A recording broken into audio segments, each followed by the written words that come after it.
K2黑豹是大韩民国国军新一代主战战车，由国防科学研究所使用外国和本国技术混合研发而成。从1995年开始研发，据信是 K1主力战车量产后就紧接开始研发。ADD 将战车发展到科技艺术的境界，使用11年时间和2亿3千万美金，最后终于完成到量产前测试阶段。当中超过90%的零件是国产，例如现代汽车子公司 Rotem、三星科技和世界工业等本国公司都负责生产各种零件。虽然 K1主力战车和改良的 K1A1 可以轻松对付北韩早期款式的天马虎式战车，但由于北韩不断对天马虎式进行更新与改良，南韩于1995年开始研发新战车，并着重于国内科技的采用以及兼顾战车更新与国内技术研发自主。最初台面下有2项主设计进行中，一个是有人炮塔，一个是无人炮塔，最后有人炮塔还是胜出。ADD 于2003年公布一些图片和影片，表示 K2 已经有实战能力。2007年3月已经试行量产，3台试产车的第1台已经于庆尚道的昌原市出厂。黑豹装有全新1500匹马力引擎，路面上可以超过极速70千米每小时，越野可以达48千米每小时，从0到32千米每小时加速仅7秒。引擎也比其他同功率引擎体积小，透过换气装置可以越过4.1公尺深的河川，相对于 K1 和 K1A1 这是一大进步，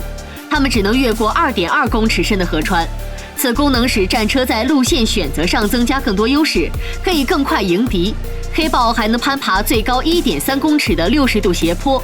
黑豹的武器有国产的120毫米滑膛炮和由 ADD 研发、世界工业生产的55口径12.7毫米 K6 机枪和7.62毫米同轴机枪。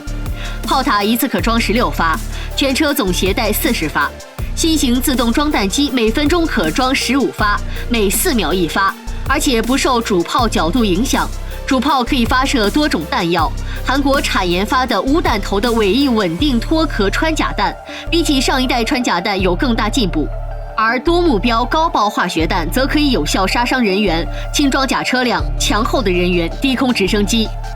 另一种弹药是 KSTAM 韩国智能攻顶弹，专门为黑豹设计，是一种攻顶反战车弹，由主炮射出，可以走平射弹道或长程炮击的曲射弹道。它不同于反战车飞弹，因为没有任何火箭推力装置，推力完全来自火炮、火药。弹头有导向和避开障物的系统，毫米波雷达、红外线、辐射计侦测器和爆破穿甲弹头全部都在一颗炮弹里。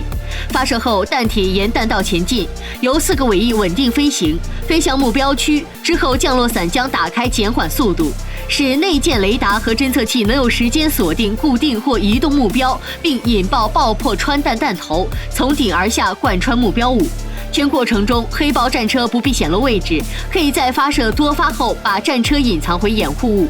因为这是一种射后不理装置，可以独自运作，也是一种有效的间接火力支援或反击躲在障碍物或建筑的目标的武器。